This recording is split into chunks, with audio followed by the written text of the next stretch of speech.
Hey folks, good morning. Welcome to another episode of Steelers Morning Rush. I'm Alan Saunders. This is Thursday, December 11th. The Pittsburgh Steelers had their first practice of Week 15 at UPMC Rooney Sports Complex today. I'll be there on the south side along with Ed Thompson and Brendan Howe. It is a Wednesday practice, so Aaron Rodgers will talk today. No coordinators. That's tomorrow. It's a Wednesday morning rush, too. We got a whiteboard out. We got a great question here from Randy Tobias, one of the all-time great members of this audience. And it's a good question. It's a question that I'm not going to be able to fully answer today. Maybe Randy will circle back to this one sometime in the offseason, as you suggested. But Randy said, hey, Alan, I know this may be better for off-season content, but could you do a whiteboard morning rush sometime where you explain different routes? I'm really bad with terminology, so while I may recognize them if I see them, when you and Smitty are discussing dig routes, rub routes, etc., I have no idea what you're talking about. An explanation of the various routes would help make your content more accessible to the casual fan. All right, we hear you. So I am not going to be able to do the entire route tree in one morning rush. But here's what I'm going to do. I'm going to combine this with, let's talk about how the Steelers are going to be defended by the Miami Dolphins and how I think they can use Adam Thielen a lot more in this game than they did last game. First, we're going to start with the Dolphins defense, and that is a cover two. So if you guys remember, a cover two defense has a pretty traditional look about it. In a cover two defense, you have your corners in short zones, okay, and then two deep safeties, okay, and then two intermediate zones here with what's called the pole runner, that's Tampa 2, in the Mike linebacker, okay. So that's cover two. As you can see, cover two has the cornerbacks in wide short. It's a two-man per side coverage, okay? But it's split up instead of left-right, short deep, okay? So the ways that you can beat cover two, one is the holes in the zone. A hole shot is this pass right here. You just run, well, purple's dead.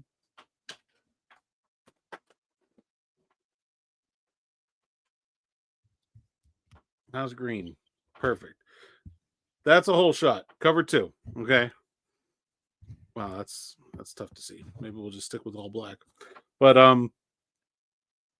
that's the sort of traditional place to attack. And you would normally get there by running your outside receiver just straight up the field. Seen the Steelers do this with George Pickens a ton over the last few years. Did it with DK Metcalf a little bit last week, although not really against cover two.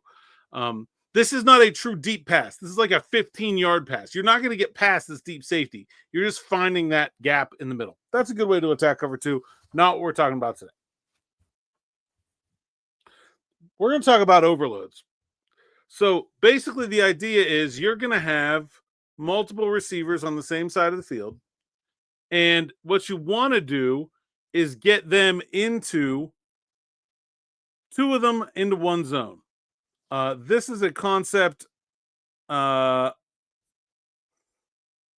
a corner flat. I like this one a lot. The outside receiver runs something like this, and the slot runs the out in front. And usually you can combine this with a little bootleg. Guess we'll draw some offensive line here and a Pat Freiermuth and a backside receiver and a running back. Corner flat. This is a great way to get a 5-yard completion because this outside corner is going to come to the inside with this first guy.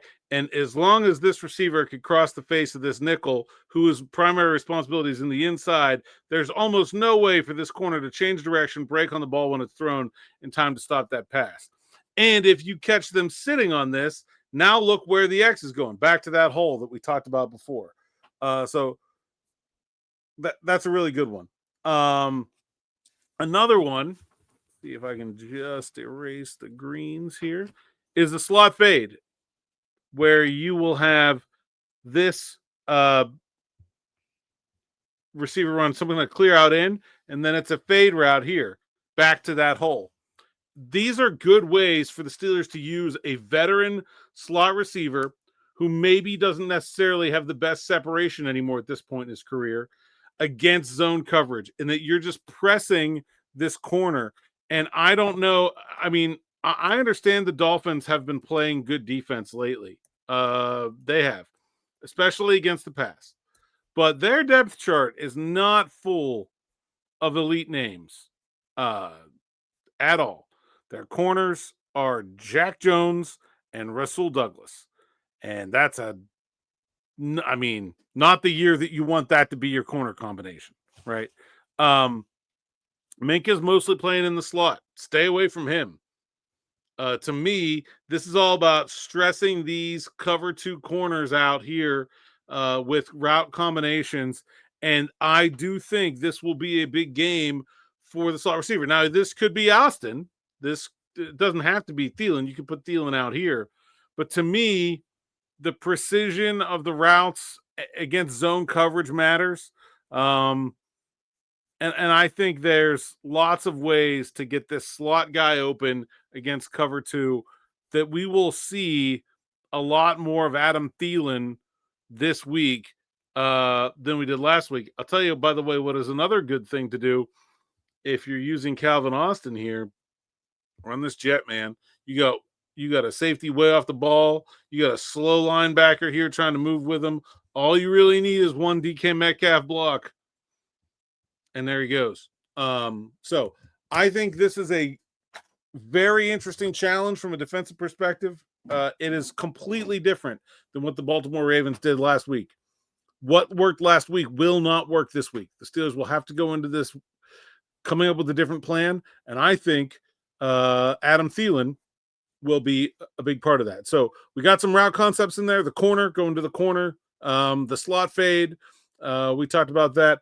I'll do some more as we go forward here, explain some offensive route concepts, but I feel like that is a prescient request, considering I did want to talk about how don't expect to see last week's game plan on offense this week, and that is why. All right, that's all I got for this morning. More after practice today on Afternoon Drive. Me and Smitty, 6 o'clock on YouTube channel and in your audio feeds. Until then, thanks for listening, thanks for watching, and we'll see you next time.